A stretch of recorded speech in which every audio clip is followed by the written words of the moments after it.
Amis téléspectateurs, bonsoir. Nous sommes branchés dans notre émission et en Oser avec Dieu, l'émission qui passe sur seule chaîne télévision H-Live. C'est seule télé qui est dans la communauté en franco-haïtienne qui retransmet l'émission Oser avec Dieu. Ce soir, nous avons un invité tout à fait spécial, un invité des marques, un ambassadeur de Jésus-Christ, qui va débattre avec nous. C'est votre serviteur, l'évangéliste Sterling Villhomme, l'infatigable. Je suis toujours là avec vous. La semaine dernière, on n'était pas là, mais quand même, le Seigneur a permis que nous sommes là dans l'émission Oser avec Dieu. L'émission Oser avec Dieu, c'est l'émission, normalement, on débat les grands thèmes sur le plan spirituel, et puis aussi la jeunesse, aussi les dames. L'émission de ce soir, est normalement, le thème, c'est la repentance. C'est la repentance. Je suis accompagné le pasteur et pasteur Jessie Arnold MDP.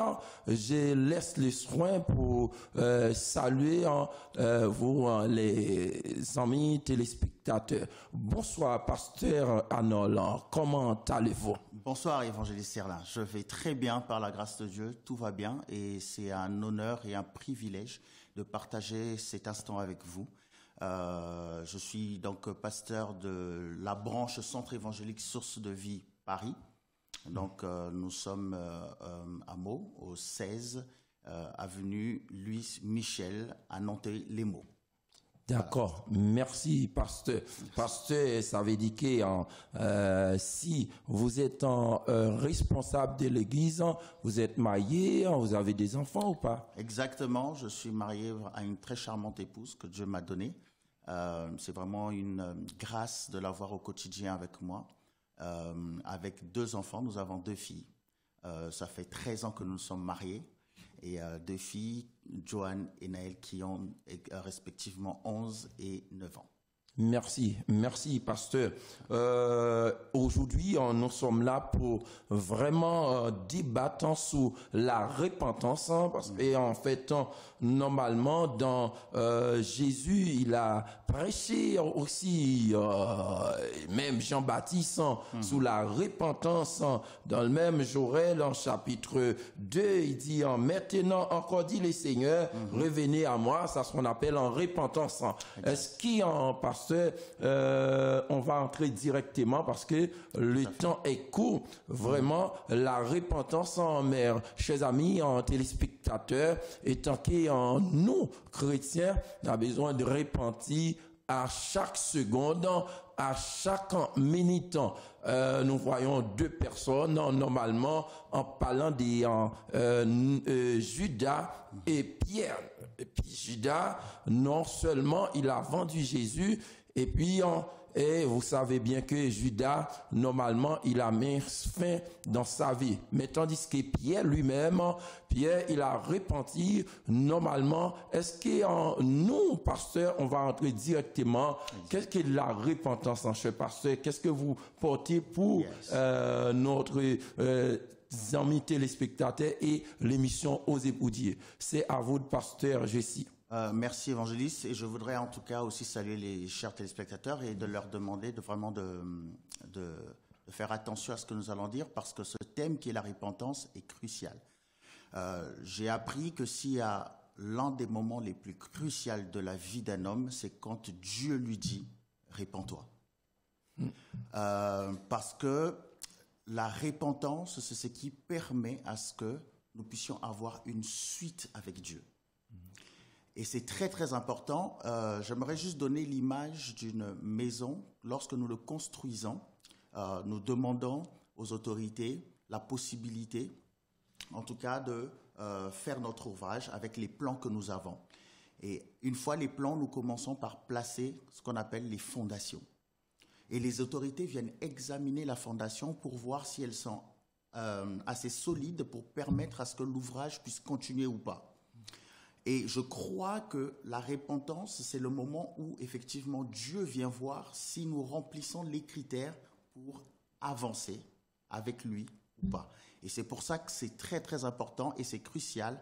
Et nous, dans Actes des Apôtres, Paul disait, Dieu, sans tenir compte des temps d'ignorance, demande à tout homme et dans tout lieu de se repentir. Merci, pasteur. Vous entrez assez rapidement, très calmement, et puis vraiment et normalement, vous commencez vraiment à bien débattre. Est-ce qu'un homme, vraiment, on a besoin de repentir? Je suis évangéliste, tu es le pasteur. Est-ce que nous, on a besoin de repentir? Tout à fait. Quel que soit le rang que nous avons, ou l'expérience que nous avons, ou le nombre d'années que nous avons dans la foi, nous avons besoin de repentance. Je suis en train de voir dans les Écritures, l'apôtre Jean était en train de dire dans l'Apocalypse, « Heureux celui qui lit et ceux qui entendent la parole de la prophétie et qui gardent les choses qui sont écrites, car le temps est proche. » Et quand il était en train de dire ça, il était à l'île de Patmos, et dans cette île-là où il était arrivé à cause du témoignage de Jésus-Christ, il a été saisi. Et quand il a été saisi, il a vu le Seigneur au milieu des chandeliers avec des étoiles dans la main, dans une apparence glorieuse. Et il va lui donner des recommandations, des sujets à écrire au sujet des 7 églises. Et quand on voit ce qui est écrit pour les 7 églises, il y en avait 5 où Dieu était en train de dire « Répands-toi, répands-toi ». Et c'est tellement important, et je pense que c'est un sujet crucial, et c'est un thème sur lequel l'Église doit insister. C'est un thème actuel. Nous avons besoin de nous repentir pour chaque vague. Et si nous considérons les 7 églises, bien sûr c'était les églises d'Asie mineure, mais comme des ères dans lesquelles l'Église passe, ça veut dire qu'à chaque ère où l'Église passe, pour qu'il y ait un réveil, il faut un temps de repentance. Donc, quel que soit ce que vous êtes, pasteur, évêque, Jack, bishop, 10 ans d'ancienneté dans la foi, vous, ou pas du tout même, vous avez besoin de repentance. Oui, chers téléspectateurs, pendant le confinement, nous avons bien des jeux débattant vraiment sur cette église en Asie mineure. C'est de l'église que le Seigneur a demandé, qui a trouvé de très bonnes notes, mais les 5 autres l'église, c'est répands-toi, répands-toi, répands-toi. Ça veut dire que aussi, nous étant que les chrétiens, nous avons besoin de la repentance. Mais qui dit en l'écriture même par rapport à ça, pasteur? Parce que beaucoup de gens que normalement on parle de la repentance et le message de repentance, c'est l'actualité. En fin de temps là maintenant, temps de réveil, c'est aussi c'est le temps de la repentance. Que dit l'écriture? Alors, s'il y a une chose, merci évangéliste pour cette question, s'il y a une chose que nous devons comprendre au sujet de la repentance, c'est une décision. La première chose que nous devons comprendre au sujet de la repentance, c'est que c'est une décision. Et la décision, ce ne sont pas des émotions. La décision est le fruit de la volonté. Et je crois de tout mon cœur que si nous touchons la volonté des gens, nous aurons des conversions permanentes et durables. Les personnes, les chrétiens de l'Église primitive, quand ils se repentaient, ils avaient le choix entre devenir persécutés et continuer leur vie. Donc la décision qu'ils prenaient était une décision cruciale. Et je crois que c'était vraiment poussé par le Saint-Esprit que ces chrétiens-là donnaient leur vie au Seigneur pour changer radicalement de vie, sachant tous les dangers que cela pouvait représenter. En outre, que ce soit une décision, j'aimerais bien dire, la repentance, c'est changer d'avis, changer son état de pensée. De sa définition du grec, changer sa façon de penser, changer d'avis. Sur quoi nous avons besoin de changer d'avis? Ouais. Nous avons besoin de changer d'avis et de changer de pensée sur la façon dont nous avons vécu. Nous avons vécu pour nous. Nous avons vécu pour nous satisfaire. Nous avons vécu pour nous plaire. Et maintenant, il est temps de décider de vivre pour Christ. Et dans son sens hébreu, ça veut dire se retourner. Et j'aime beaucoup parce que, pourquoi on a besoin de se retourner? Parce que nous avons emprunté un chemin. Et ce chemin-là, c'était le nôtre. Et nous savons les résultats de ce chemin parce que nous savons quelle est la condition de notre vie aujourd'hui. Et nous avons besoin de nous retourner et de faire face à Dieu et de dire à Dieu, Dieu, me voici, dis-moi ce que tu veux pour que je le fasse. Et ça, c'est important. Il y a une chose aussi importante qu'on peut constater dans la repentance au niveau du cœur, c'est l'état d'esprit. Un cœur non repenti a souvent tendance à penser, si je fais ceci, si je fais cela, qu'est-ce que Dieu va faire pour moi? Mais un cœur qui est repenti dit, si je fais ceci et je fais cela, est-ce que Dieu, Jésus, est glorifié? Et si je peux dire encore autre chose sur la repentance pendant ce temps, c'est la capacité de prendre position. Parce que il ne faut pas du tout que nous puissions avoir un esprit qui est partagé. La Bible dit qu'une personne qui a l'esprit partagé est instable dans ses voies. Le fait de prendre la position, c'est comme une personne à qui, tout à l'heure quand nous sommes arrivés, on nous a présenté des chaises. Imaginez qu'on me faisait asseoir entre deux chaises. Je serais certainement mal à l'aise. Et il s'agit de prendre position. Et lorsque nous prenons position, c'est ce qu'on appelle ne pas avoir l'esprit partagé. Et ça, c'est les caractéristiques, je peux dire, ce qui peut regrouper un cœur qui est repenti, évangéliste. Oui, c'est pour ça, dans Joël, chapitre 2, à partir du verset 12, il dit, maintenant encore, dit l'Éternel, revenez à moi de tout votre cœur. Amen. De tout votre cœur. Amen. Ça veut dire que si il dit revenez à moi, ça veut dire que normalement, chez pasteur, la personne, ils étaient déjà là. Ils étaient déjà là, c'est parce que de la personne, il est retourné. C'est parce que de la personne, il est normalement, soit en fait, pas continuer le processus avec le Seigneur. Il dit, revenez à moi. Dans quoi? Dans jeûne, avec un de pleurs.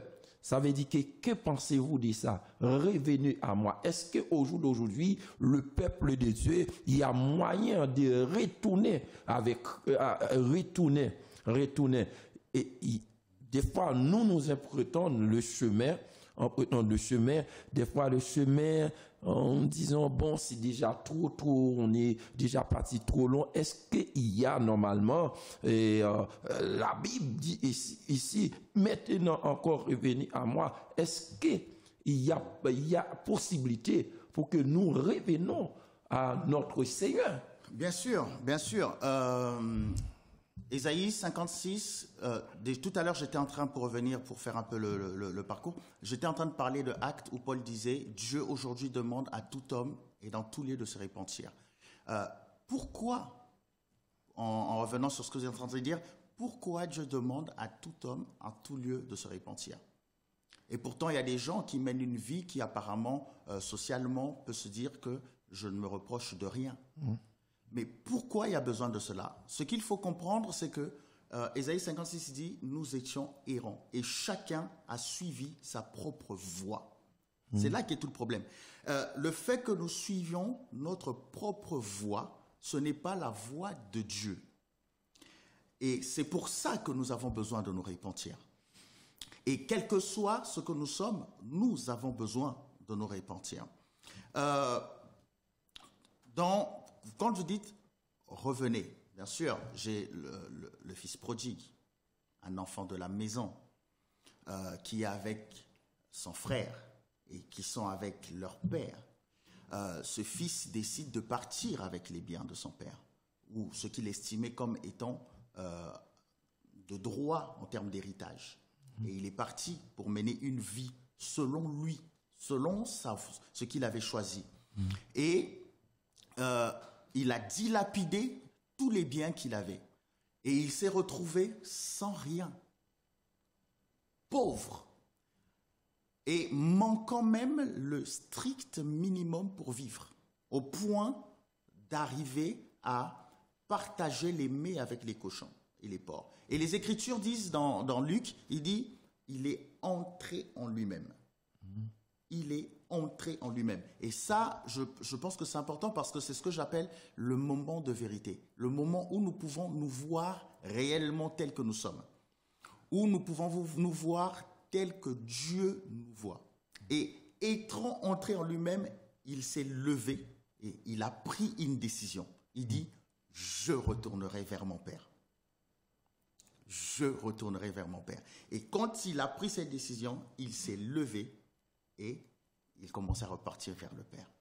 Oui, nous pouvons revenir parce que le Père nous attend. Et la preuve, de loin, il était en train de voir son fils qui l'attendait. Et dès qu'il l'a vu, sa joie était grande. Il ne lui a même pas laissé le temps d'exprimer quoi que ce soit, qu'il a demandé à ce qu'il soit revêtu, qu'on lui remette son anneau et qu'on lui remette ses droits de fils. C'est merveilleux. Nous avons un Père qui n'attend qu'une seule chose, que nous puissions revenir. Et c'est ça, encore, une fois de plus, la repentance évangéliste. Merci, pasteur. Merci. Jésus lui-même, dans Matthieu chapitre 3, le verset 1, Matthieu chapitre 3, le verset 2, il dit, repentez-vous, repentez-vous. Jésus, il dit, repentez-vous. Exact. Repentez-vous.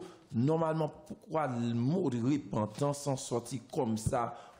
Et aussi, il parle de la repentance. Ça, c'est pas aux païens. Je crois que c'est aux enfants de Dieu. Il parle de la repentance parce que normalement, d'après tout ce que vous venez m'expliquer là, et aussi dans Joël chapitre 2, Jésus-Christ, il attend que ça. Retour de ses enfants, malgré la distance malgré la distance nous nous trouvons, malgré là où nous sommes, Dieu nous appelle, revenez à moi.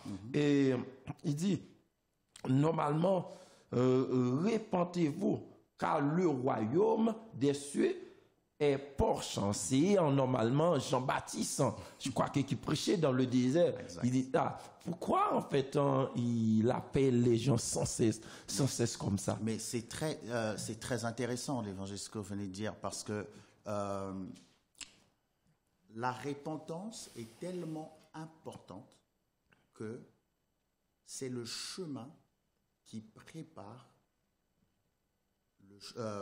la venue du Messie. Dieu a estimé que la repentance était tellement importante qu'il y a un personnage comme Jean-Baptiste qui est un personnage extraordinaire et l'un des plus grands parce que Jésus témoigne de lui en disant qu'il n'y a pas plus grand de personne née de femme que Jean. Et tout le ministère de Jean, bien sûr qu'il a été court, mais avec une ampleur, a été « repentez-vous ».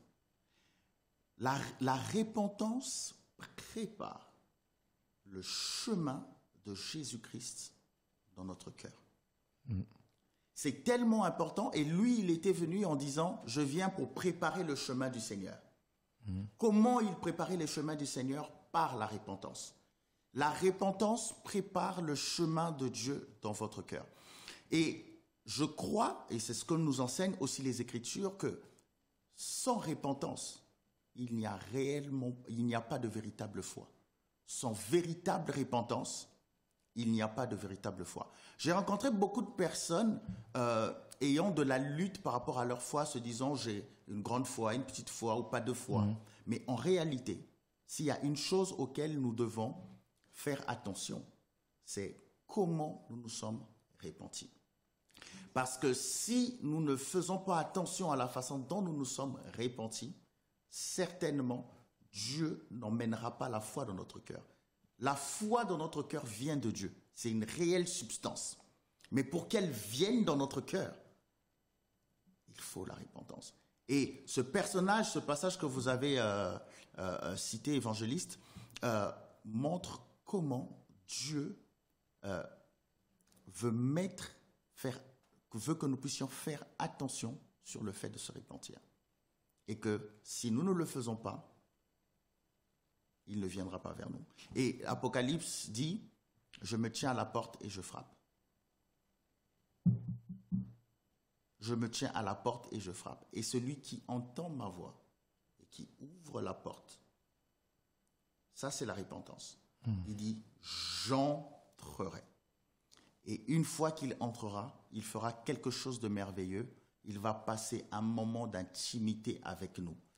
C'est merveilleux parce que il va se révéler à nous. Et c'est merveilleux. Voilà, évangéliste. Gloire à Dieu. Les amis téléspectateurs, c'est toujours le même thème, la repentance. Notre invité aujourd'hui, c'est le pasteur Arnold MDP, le pasteur de l'église Source de Vie internationale. Normalement, vraiment il a continué à développer la repentance. Et aussi, Dieu vous appelle chacun de vous à repentir, repentance sincère. C'est pour ça, dans Joël, j'aime ça beaucoup, de tout votre cœur. Ça veut dire que s'il a dit de tout votre cœur, ça veut dire que la parole de Dieu, ça veut dire, les gens, des fois, il y a de fausses repentances ou il y a de vraies repentances. Ou comment vous pouvez attester s'il y a un faux repentance ou c'est parce qu'il dit ici, revenez à moi dans pleurs, pas de gêne, dans Joël, déchirez vos cœurs et non vos vêtements. Ouais, parce que il peut un temps les gens ils font des normalement incisés pour voir que comme le prophète Baal etc. Bref, normalement ça c'est le cœur de tout votre cœur parce que le Seigneur il attend un vraie repentance à tout à chacun.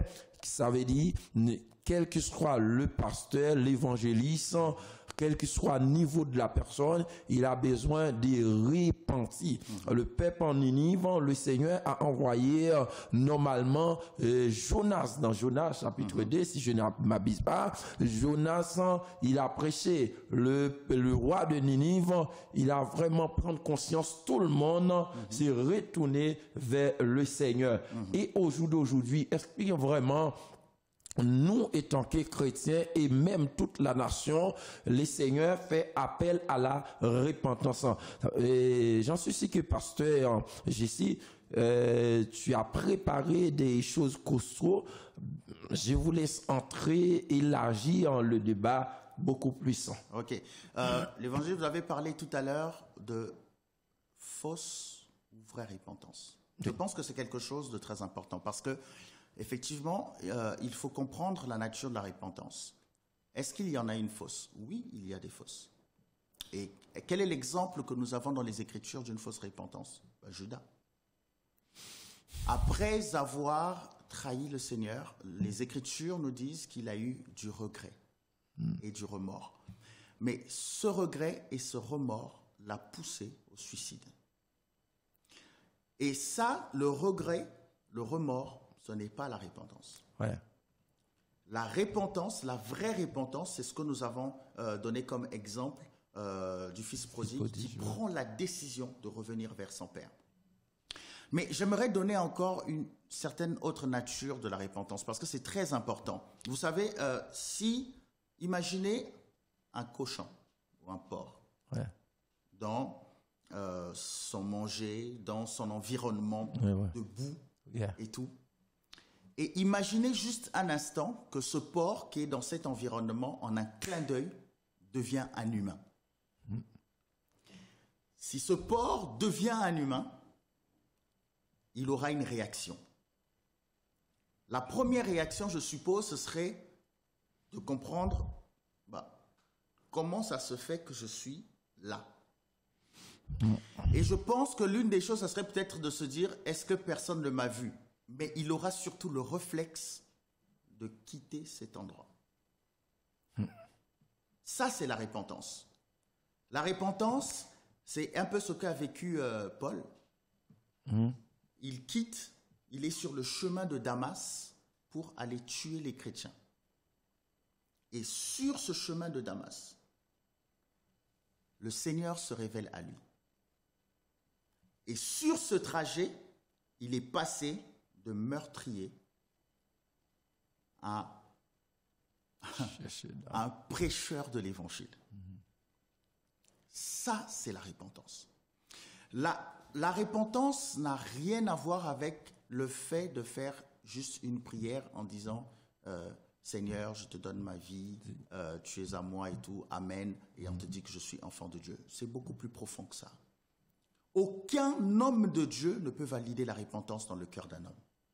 Il n'y a que Dieu qui est capable de valider la repentance dans le cœur d'un homme, parce que c'est lui qui donne la capacité de continuer l'ouvrage. Et c'est fort, parce que c'est pour ça que c'est important que nous puissions atteindre la volonté et donner l'évangile tel qu'elle est réellement. Quand les Écritures nous parlent toujours de repentance avant la foi, de repentance avant le pardon des péchés. Quand nous lisons par exemple dans Marc chapitre 1, le verset 14 à 15, j'aimerais bien le lire quelques instants. On va partager effectivement avec les Écritures, à la lumière des Écritures, quelques passages.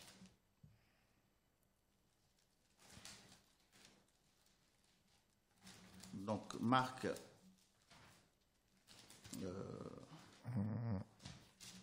excusez-moi, je vais aller rapidement comme ça, nous allons lire ce qui est écrit. Marc chapitre 1, le verset 14 à 15. Marc chapitre 1, verset 14. Marc 1er, verset 14. Les Écritures disent, après que Jean eut été livré, Jésus alla dans la Galilée prêchant l'évangile de Dieu. Il disait, le temps est accompli et le royaume de Dieu est proche. Répentez-vous et croyez en la bonne nouvelle. Répentez-vous et croyez en la bonne nouvelle. Dans Actes chapitre 20, le verset 20 et 21, Actes chapitre 20, le verset 20 et 21.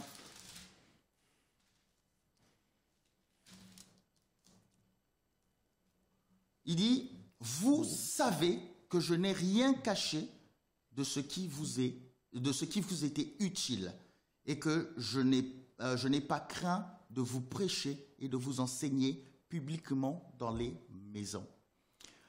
Et il dit au verset 21, annonçant aux Juifs et aux Grecs la repentance envers Dieu et la foi en notre Seigneur Jésus-Christ. La repentance, ensuite la foi. Ou la repentance, ensuite le pardon des péchés.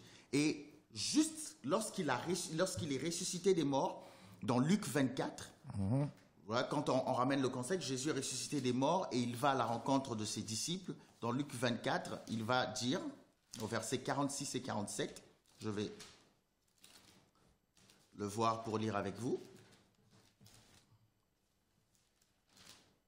Luc chapitre 24, le verset 46 à 47, il dit, et il leur dit, ainsi il est écrit que le Christ souffrirait et qu'il ressusciterait des morts le 3e jour et que la repentance et le pardon des péchés seraient et que la repentance et le pardon des péchés seraient prêchés en son nom à toutes les nations, à commencer par Jérusalem.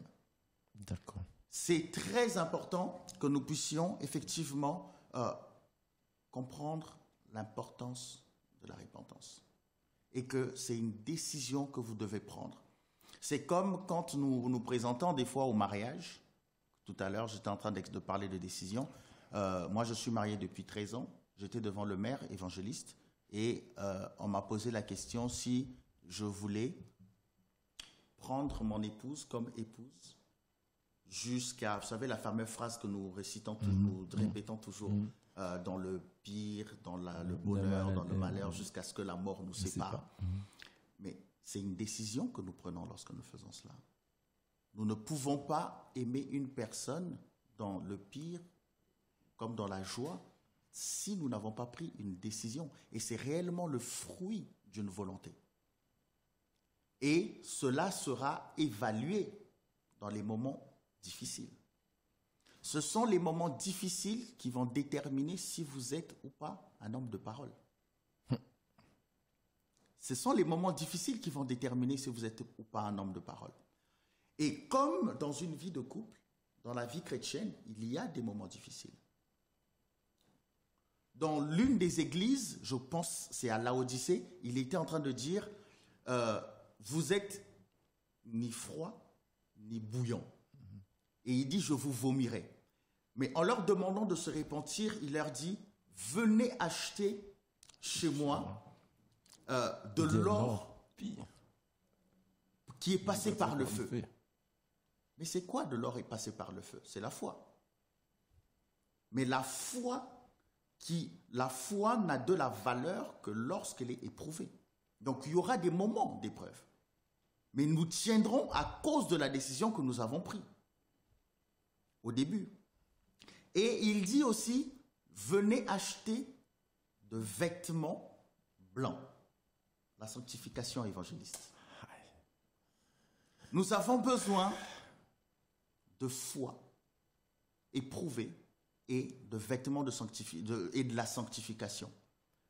La sanctification est réellement un vêtement, mais c'est le fruit de notre repentance. C'est le résultat de notre repentance. La repentance est tellement importante. Nous ne pourrons pas emmener une vie de foi engagée sans nous tourner totalement de tout notre cœur, de toute notre âme, de toute notre force à Dieu et lui dire d'être le Seigneur de notre vie. Et ça, c'est très important parce que Dieu viendra valider cela. Dieu viendra valider parce qu'il n'honore pas que des paroles. Il dit, pourquoi vous m'appelez Seigneur et vous ne faites pas ce que je dis? Parce que le titre de Seigneur demande qu'il soit respecté, qu'il soit suivi, qu'il soit honoré. Et il dit, pourquoi vous m'appelez Seigneur? Donc Dieu nous met réellement en garde quand des choses qui sortent de notre bouche et qui n'affectent pas réellement notre vie. Qui n'affectent pas réellement notre vie. Alléluia. Et la repentance est tellement importante. Et si nous réalisons comment elle est importante, il y a beaucoup de choses que Dieu établira dans nos vies. Parce qu'il n'y a qu'une seule alternative. Je ne sais même pas si certains d'entre nous ont déjà pensé quelle est l'alternative à la repentance. Les Écritures nous parlent de l'alternative à la repentance. Qu'est-ce qu'ils proposent comme alternative à la repentance? Et c'est écrit dans Luc chapitre 3, le verset... Luc chapitre 13, pardon. Et nous allons le lire parce que c'est important. Nous allons découvrir quelle est l'alternative à la repentance. Dans Luc chapitre 13, juste les 5 premiers versets. Il dit, en ce temps, quelques personnes qui se trouvaient là racontaient à Jésus ce qui était arrivé à des Galiléens dont Pilate avait mêlé le sang avec celui de leur sacrifice. Il leur répondit, « Croyez-vous que ces Galiléens étaient de plus grands pécheurs que tous les autres Galiléens parce qu'ils ont souffert de la sorte ?» Il dit, « Non. Je vous le dis, mais si vous ne vous repentez, vous périrez tous également. » Et il continue en disant, « Ou bien ces 18 personnes sur qui est tombée la tour de Siloé et qu'elle a tué, croyez-vous qu'elles aient été plus coupables que tous les autres habitants de Jérusalem? Non, je vous le dis, mais si vous ne vous repentez, vous périrez également. » Ça veut dire que l'alternative à la repentance, c'est la mort. L'alternative à la repentance, c'est la mort. Si nous ne nous repentons pas, nous mourrons. Et Dieu ne veut pas que nous puissions mourir. Voilà pourquoi ses bras restent ouverts pour que nous puissions revenir, pour que l'Église se réveille, pour que l'Église soit à la place où il doit être, la lumière des nations. Voilà, amis téléspectateurs, nous sommes toujours branchés en émission Oser avec Dieu. C'est oser de vraiment déchiffrer une certaine de vraiment questions ambiguës. Très souvent, nous les chrétiens, on dit, ah ben, on n'a pas besoin de repentance. Avant que, normalement, on va laisser le pasteur souffler un peu et aussi, passer quelques questions pour qu'il puisse continuer vraiment débattant autour de ce thème. Normalement, la repentance dans la vie de chacun, c'est quelque chose de très très important. Et nous sommes toujours avec le pasteur Jessie qui est vraiment posé en train de vraiment déchiffrer la parole. Pasteur, première question que l'évangéliste Alain a pour vous. La foi, ça veut dire que normalement, la repentance vient avant la foi. Ça veut dire que quelqu'un, il doit repentir d'abord et puis après la foi. C'est vrai ou ça? Oui, pasteur. Évangéliste. Oui, oui. Excusez-moi, désolé. Les Écritures disent que le juste vivra par la foi. Le juste doit vivre par la foi. C'est-à-dire que ma vie, sa destinée, son résultat, son accomplissement se fait dans la foi. C'est tellement important pour ne pas arriver à ce stade-là. Et nous pouvons arriver à ce stade-là que par la repentance. Dieu vient analyser nos cœurs, évangéliste. Dieu vient et il voit. Est-ce que vous répondez à ces critères ou pas? Si vous répondez à ces critères, il emmène la foi dans votre cœur. Et c'est réellement une substance. Et quand la Bible parle de la foi, il en parle comme une substance, comme quelque chose qui n'est pas abstrait, quelque chose de réel. Et il parle même d'un prix, un moyen. Et ça ne peut s'établir dans notre cœur que parce que nous avons rempli les conditions. Analysons réellement nos cœurs. Et parce que c'est un moment qui ne se fait qu'avec Dieu. La repentance ne commence qu'avec Dieu. C'est pour ça que c'est un moment crucial et une réelle opportunité que Dieu donne à l'homme quand il vient en disant « réponds-toi ». Parce que la destinée de la vie d'un homme est en lui. Et en lui. La destinée de la vie d'un homme est dans le Seigneur. Et quand il vient, c'est parce qu'il veut que vous puissiez épouser votre destinée, qui est conçue d'avance dans ses plans, que vous allez découvrir en étant en lui. Mais pour ça, il faut la repentance. Parce que si notre cœur n'est pas repenti, nous aurons du mal à embrasser ce qui est de l'esprit que Dieu a préparé pour nous. D'accord. L'évangéliste, oui, il faut la repentance avant la foi. S'il n'y a pas de véritable repentance, il n'y aura pas de véritable foi. Et je rencontre beaucoup de personnes qui sont à ce stade élémentaire de la vie chrétienne ou de la foi, sont avancées ou aller plus loin avec le Seigneur, parce que cette première pierre n'a pas répondu aux critères de Dieu. Voilà. Ça veut dire que sans la repentance, chers amis téléspectateurs, il n'y a pas de la foi. Et aussi, on peut aller même plus loin, même pas de la sanctification. Parce que ça qui me pousse à prêcher un message de sanctification ou à prôner la sanctification, c'est la repentance. Si en fait, tout à l'heure, là, vous venez dire normalement, vous parlez de la sanctification. La sanctification aussi, ça fait partie de notre repentance. Si quelqu'un, il n'a pas bien repenti, c'est très important. Comment, depuis à la base, comme dans premier en seconde, vous parlez des fondements, des fondations. Une maison qui n'est pas bien fondée, ça veut dire que normalement, il ne peut pas vraiment, si la fondation ne sont pas solides, ça veut dire que normalement, la repentance. Si, amis téléspectateurs, aujourd'hui, nous sommes vraiment, normalement, dans la vérité. Quand je dis vérité, toute vérité, c'est la Bible et la parole des cieux.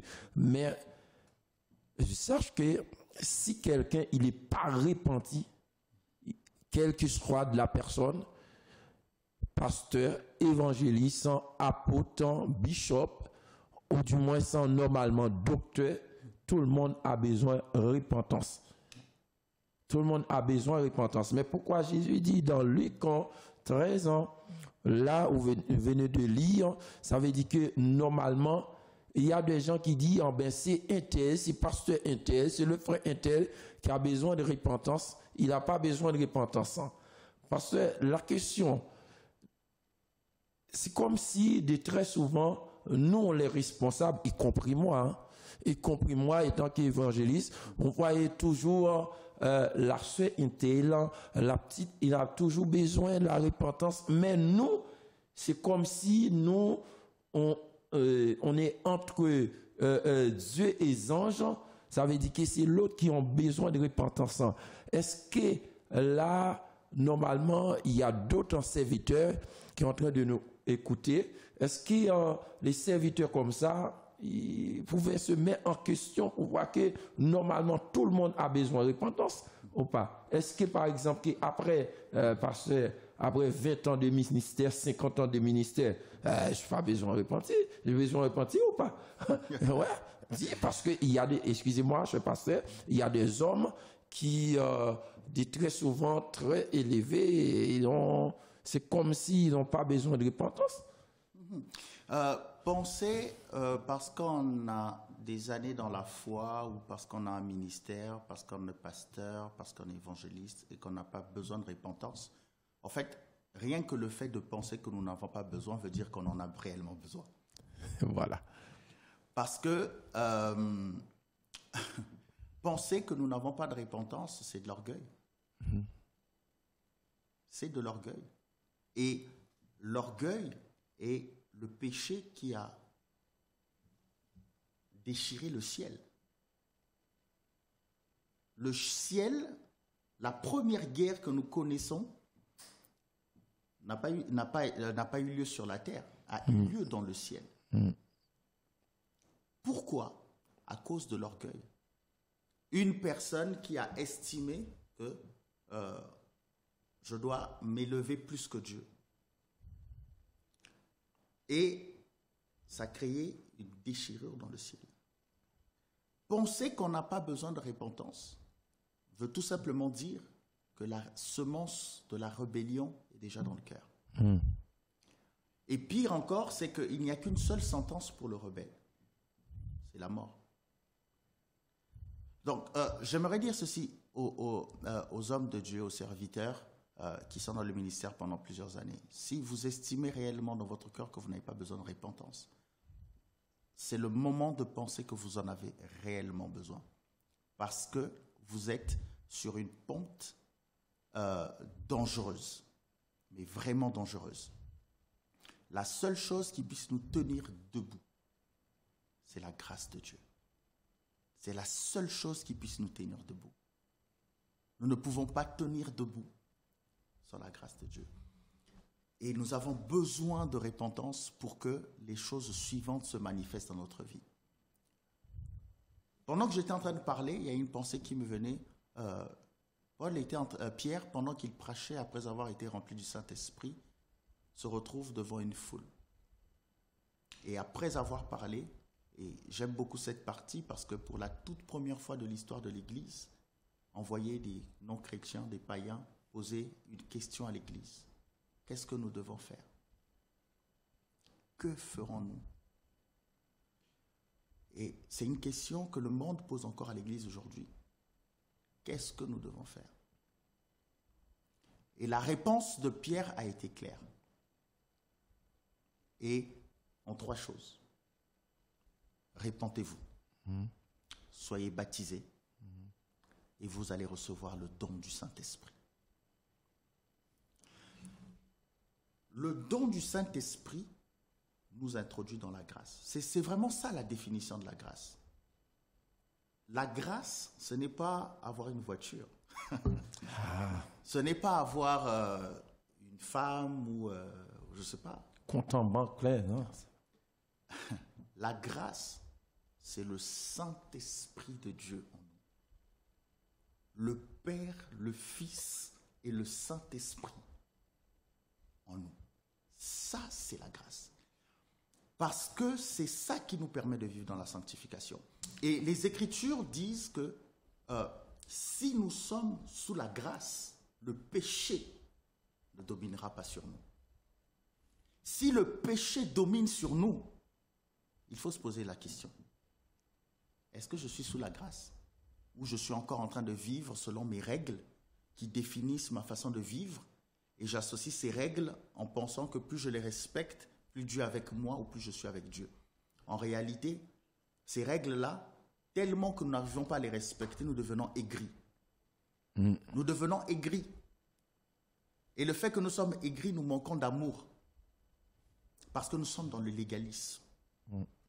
Mais le Saint-Esprit de Dieu nous donne la capacité de dominer sur le péché. Et quand Dieu vient à la rencontre de Caïn, il dit à Caïn, Domine sur le péché. Le péché est à ta porte. Mais toi, domine sur elle. Et pour que nous puissions dominer sur le péché, il faut le Saint-Esprit. Mais le Saint-Esprit ne peut venir en nous que s'il y a la repentance. C'est pour ça que c'est crucial. Il faut que nous ayons continuellement un cœur repenti. Et je crois que des personnes comme David ont été appelés des hommes selon le cœur de Dieu, en réalité parce que c'est des hommes qui avaient un cœur repentant. Et ce sont des gens qui ont gouverné des nations. C'était un roi. Et il avait besoin de Dieu pour gouverner. Malgré les erreurs, les pires erreurs d'ailleurs. Tuer son soldat ou son partenaire pour avoir sa femme. Mais Dieu l'appelait l'homme selon son cœur. Parce qu'il avait un cœur repentant. Nous avons besoin de nous tourner vers Dieu. Notre nation a besoin de Dieu. Et l'Église, nous qui sommes la représentation de Dieu, nous devons nous tourner pour la repentance, pour que le chemin de Dieu se fasse dans notre vie, pour que nous puissions réellement être la puissance du nom de Jésus dans notre génération. Merci. Merci beaucoup, pasteur Jessie, Arnold NDP. Merci en répondre à notre invitation. Un plaisir. C'est vraiment pour nous, chers téléspectateurs, un plaisir pour partager avec notre bien-aimé pasteur Jessie. Pasteur, est-ce que vous pouvez en donner normalement? Nous sommes arrivés à la fin. Est-ce que vous pouvez donner quelques lapsus en comment que assez rapidement parce qu'il est arrivé normalement dans 2 secondes. Par exemple, j'ai une question dans 2 secondes. Donc, combien de temps, combien de fois on a besoin de repentir? 2 secondes après, pour avancer parce que lait est déjà... Oh, tout le temps. Tout le temps, ok. Tout le temps. Tout le temps. Tout le temps. Voilà. Tout le temps. Voilà. Voilà. Exact. Je vais finir juste par une simple proclamation que nous allons faire ensemble pour finir cette émission. À celui qui nous aime, Celui qui nous aime, qui nous a délivrés de nos péchés par son sang et qui a fait de nous un royaume de sacrificateurs pour Dieu son Père. À lui soit la gloire, la puissance au siècle des siècles. Amen. Amen. Merci beaucoup, pasteur. Et normalement, est-ce que vous avez un numéro, une adresse que votre église? Oui, donc mon numéro s'affiche certainement sur les écrans, donc le 06 21 13 58 51. L'église Centre Évangélique Source de Vie Mission Flamme de Feu est située donc au 16 avenue Louis Michel à Nanteuil-les-Maux. Nos cultes, donc ce sont les dimanches de 15h à 17h30. De 15h à 17h30. Et les mercredis, nous avons des temps d'études bibliques. Merci beaucoup, pasteur, de répondre à notre invitation. Merci, ça a été un plaisir pour nous de vous recevoir sur l'antenne de H-Live dans l'émission Oser avec Dieu.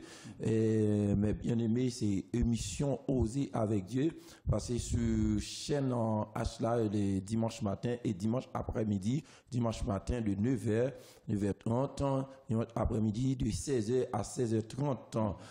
Vous pouvez retrouver l'émission. Le temps pour nous de saluer toute la communauté haïtienne, les pasteurs, toutes les églises haïtiennes et toutes les églises franco-africaines aussi dans la communauté française, notamment notre église, l'église dédiée de Montfermeil, nos pasteurs, pasteur Jéhis Patrick et le pasteur Jean-Sénat Méritis, le pasteur Castet et tous les membres de l'église de Dieu de Noisy-le-Sec et de Montfermeil.